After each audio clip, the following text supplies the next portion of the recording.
Welcome to Share Talk, the only podcast where investors come first. Hi, this is Zak Mir with the Bulletin Board Heroes here on Share Talk for Friday, the 18th of December. Starting off with Braveheart, where we've got the conundrum of the aftermath of the dividend payout, etc., etc. That low there at 12 pence, quite a bear trap low, and we haven't traded below 16 since then, which is something to look out for. So let's say, while there's no end of day close back below the low of 7 of Wednesday, we've got at least a retest of recent or bottom of gap resistance at 25.7 pence, possibly on the cards. If you're looking for a momentum trigger, it's probably the top of that inside day at 21 pence on an end of day close. So hopefully then get the shares to push higher. Initially there would be support, old support becoming new resistance, again in the mid to upper 20s for the shares, but quite a fiddly situation, so probably need to revisit that over the next few sessions. Next up, we've got Dev Clever, where still sort of trying to work out whether the shares can deliver a long-awaited break to the upside.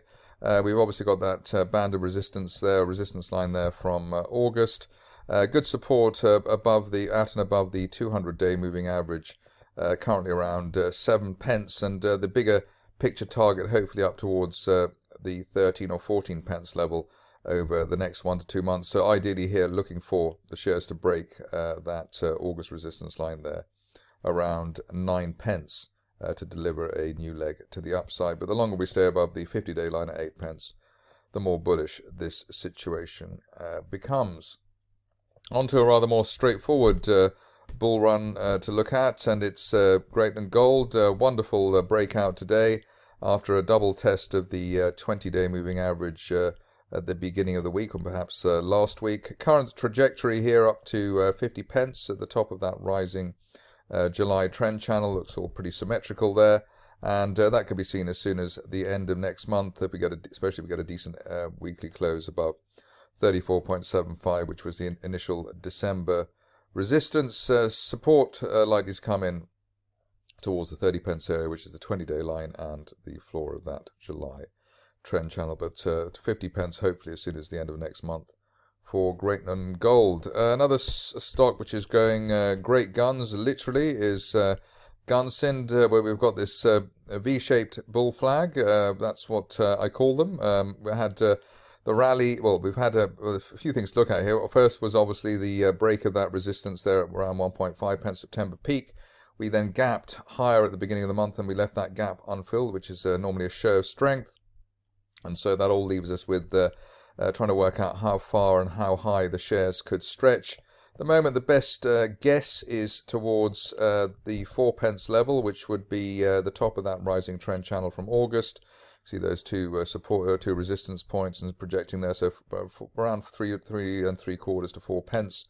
Hopefully by the end of next month, and what would help today, I suppose, is an end of day or end of week close above 2.6 pence, just to seal the deal for the bulls. But looking very encouraging at the moment on Gunsynd, especially in the run up to the Rincon IPO. Next up, a stock which is we're looking at on a 1 hour basis, just because there isn't too much charting data, and in fact, ironically, the 1 hour charts seem to have been just as good as, or if not better than the daily charts of late, especially with the new IPO situations, of which Helium One is one of those. Here we've got a rising trend channel on the hourly chart, currently pointing to 11 pence.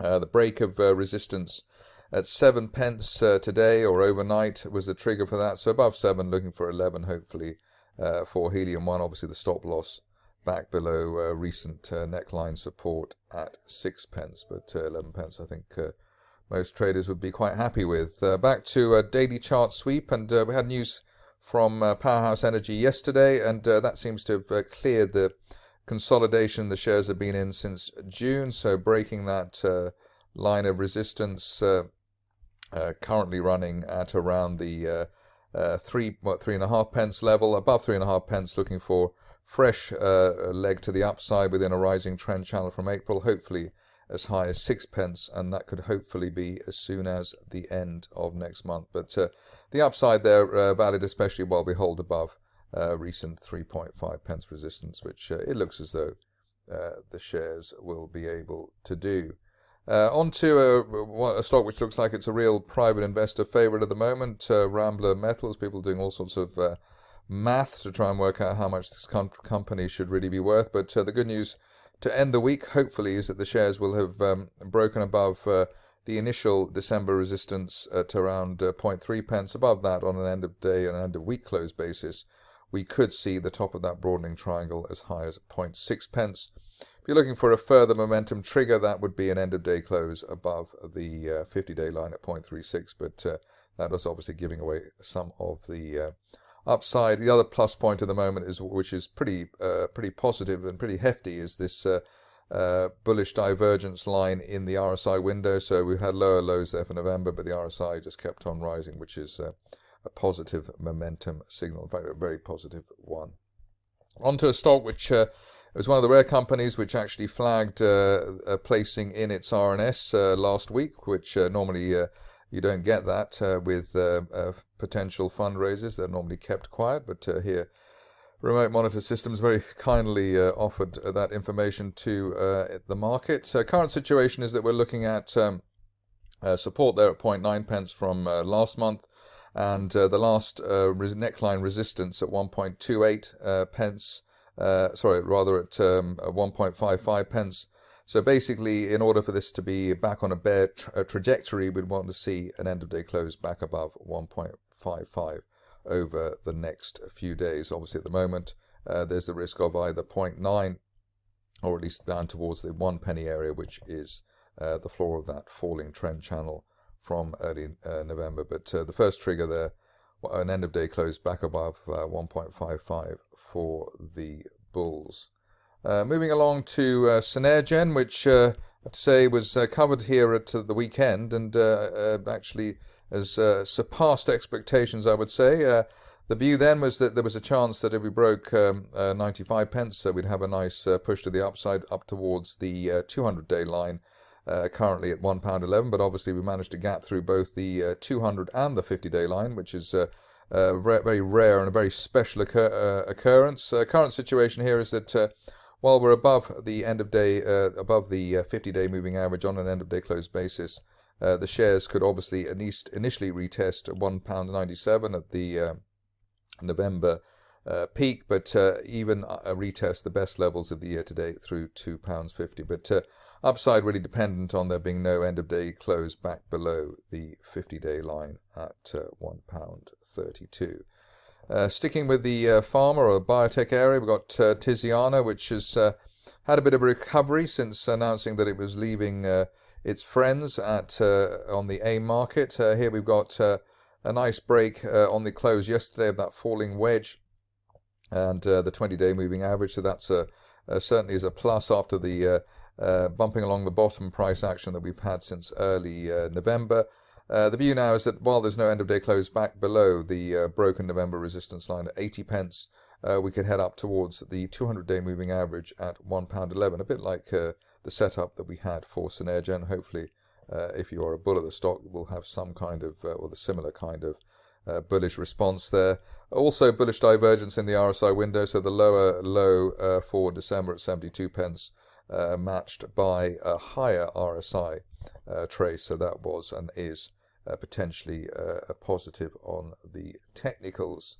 Back to the hourly chart flow, and it's another new company to the stock market, Tirupati Graphite. Here we've got the hourly chart, and what you can see here is that we've got the floor of a rising trend channel there running through 55 pence, top of the channel probably towards 75 or 80 pence, and that could be seen hopefully over the next month or so. The stop loss for the bulls, initially an end of day close back below the peak that we had at the beginning of the week at 56 pence. So while we're above that, still looking for around 80 pence, and only really back below the floor of the December channel at 53 pence, really delaying the upside scenario for Tirupati. Just a couple of stocks to go now. The first one is Vela, which again, very popular potential recovery situation in the wake of news that it's had today. Here you can see that we've got break of the 20-day moving average and recent resistance around 0.07 pence, which happened earlier in the session. We really need to see an end-of-day close or a weekly close back above 0.07 here to cement the idea that the stock is on its way to the upside and potentially heading for a top of November triangle target as high as 0.12. I suppose if you're cautious on this situation, which some may very well be, you'd be looking for a clearance of the 50-day moving average just below 0.08. On to a less fiddly situation, and one of this year's best performers, Wishbone Gold. Here we've got the rising trend channel, or rising highs and lows that we've had over the recent months. Top of the channel currently heading towards 20 pence.